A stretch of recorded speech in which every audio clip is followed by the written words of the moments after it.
ഇന്നും മറക്കാത്തൊരു കാര്യമാണ്. എല്ലാ ദിവസവും ഓൾമോസ്റ്റ് റിങ് ചെയ്യും അതെനിക്ക്. അങ്ങനെയാണെങ്കിൽ നീ നിന്റെ ഭാര്യയെയും പെമ്മക്കളെയും നമുക്ക് കൊണ്ട് തന്നിട്ട് പോകും എന്ന് പറഞ്ഞൊരു comment.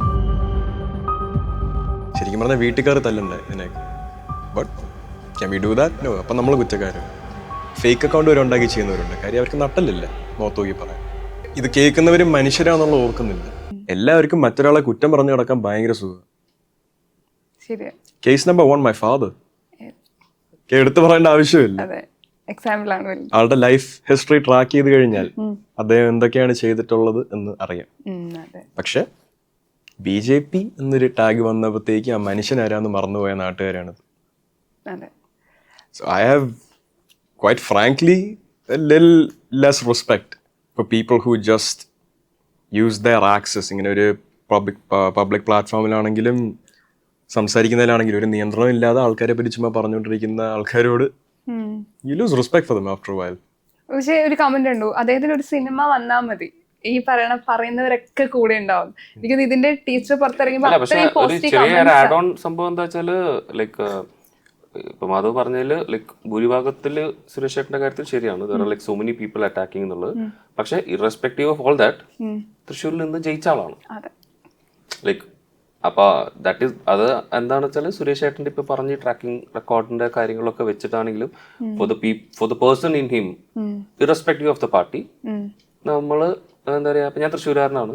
So I can say proudly that തൃശ്ശൂരുകാർക്ക് സുരേഷ് ചേട്ടനെ വേണം എന്നുള്ളത് കൊണ്ട് തന്നെയാണ് അങ്ങനെ ജയിപ്പിച്ചെടുത്തത്. സോ യാ കുറെ മെജോറിറ്റി അങ്ങനെ ലൈക്ക് അങ്ങോട്ടും ഇങ്ങോട്ടുള്ള പൊളിറ്റിക്കൽ സ്റ്റാൻസും കാര്യങ്ങളും അറ്റാക്സും കാര്യങ്ങളും ഉണ്ടാവും. പക്ഷെ I think he deserved a chance, he got it, he will prove. ഈ സിനിമ ചെയ്യുമ്പോൾ വീണ്ടും സുരേഷ് ഗോപി ആവുക, അല്ലാത്തപ്പോ എനിക്കിവിടെ പറയാൻ പറ്റാത്ത വാക്കുകളാവുക ഓരോരുത്തരുടെ മനസ്സിൽ. Check his track record as an MP, as A minister, what is done. ഇതൊന്നും ചെയ്യാനുള്ള സമയമായിരിക്കില്ല. പക്ഷെ സോഷ്യൽ മീഡിയയിൽ ഇരുന്ന് കീബോർഡ് വാറിയേഴ്സ് ആവാനുള്ള ഒരുപാട് താല്പര്യവും. ഞാൻ ഇപ്പോൾ നെഗറ്റീവ് പറയാൻ എല്ലാവർക്കും ഭയങ്കര ഇഷ്ടമാണ്. ആരെയും പറ്റി നന്നായി പറയാൻ പലർക്കും somehow it hurts them. വേറെ ആളെ പറ്റി നല്ലത് പറയുമ്പോൾ അവർക്ക് ഉള്ളിലൊരു വിഷമം വരുന്ന പോലെയൊക്കെ തോന്നുന്നു. എനിക്കൊന്ന് സുരേഷ് സാർ എപ്പോഴും പറയുന്നുണ്ട് മാധവ് ഒരു മിനി വേർഷനാണ്. എനിക്ക് സംസാരിക്കുമ്പോഴും അങ്ങനെ തോന്നി. ഇന്നത്തെ കാലഘട്ടത്തില് ഇങ്ങനെ ഓപ്പൺ ആയിട്ട് പറയാ, അല്ലെങ്കിൽ ഒരു പേടിയില്ലാതെ സംസാരിക്കുക. പൊതുവെ ഇന്നത്തെ സ്റ്റാർസ് എന്താ പറയാ, നമ്മളൊരു കാര്യം സംസാരിക്കുമ്പോൾ ബേസിക്കലി എന്താ വെച്ചാൽ മധു ഉദ്ദേശിച്ചിന്റെ ഒരു ബേസിക് സംഭവം എന്താ വെച്ചാൽ ലാംഗ്വേജ് നല്ലോണം കൺട്രോൾ ചെയ്യണം. ഇൻ ദ സെൻസ് വായെ തോന്നിയത് വിളിക്കുന്ന ഒരു അവസ്ഥയ്ക്ക് വരാൻ പാടില്ല. ലൈക്ക് ഇപ്പൊ വിമർശിക്കണമെങ്കിൽ തന്നെ ഒരു നല്ല രീതിയിൽ ഓക്കെ നിങ്ങൾ ചെയ്ത് എനിക്ക് ഇഷ്ടപ്പെട്ടില്ല അല്ലെങ്കിൽ തെറ്റായി പോയി അങ്ങനെ പറയാം.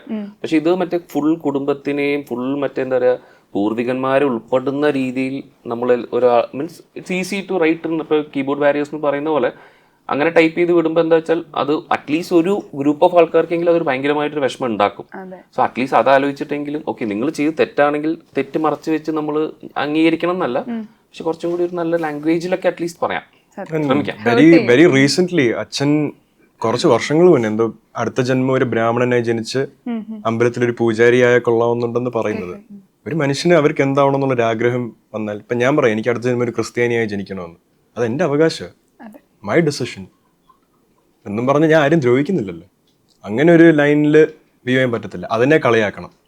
അതിനൊരു ഏറ്റവും എന്റെ മനസ്സിൽ ഇപ്പൊ ഞാൻ പറഞ്ഞില്ല ചില കാര്യങ്ങൾ ഹേർട്ട് ചെയ്യുമെന്ന്, ഇന്നും മറക്കാത്തൊരു കാര്യമുണ്ട്. എല്ലാ ദിവസവും ഓൾമോസ്റ്റ് റിങ് ചെയ്യും അതെനിക്ക്. അങ്ങനെയാണെങ്കിൽ നീ നിന്റെ ഭാര്യയെയും പെമ്മക്കളെയും നമുക്ക് കൊണ്ട് തന്നിട്ട് പോകും എന്ന് പറഞ്ഞൊരു കമന്റ്. ശരിക്കും പറഞ്ഞാൽ വീട്ടുകാർ തല്ലണ്ടേ ഇതിനൊക്കെ. But can we do that? No. അപ്പം നമ്മൾ കുറ്റക്കാരാണ്. Still happens, right? He's living his life. That person, whoever commented, that person. ഇപ്പോഴും ഒരു പിന്നെ റിപ്പർക്കഷൻ ഒന്നും ഇല്ലാതെ നടക്കുമല്ലേ. ആ ഒരു നിയന്ത്രണമില്ലാത്ത വർത്തമാനം, അല്ലെങ്കിൽ ഇതൊക്കെ പറയാൻ ഫേക്ക് അക്കൗണ്ട് വരെ ഉണ്ടാക്കി ചെയ്യുന്നവരുണ്ട്. കാര്യം അവർക്ക് നട്ടലില്ല നോക്കി പറയാൻ.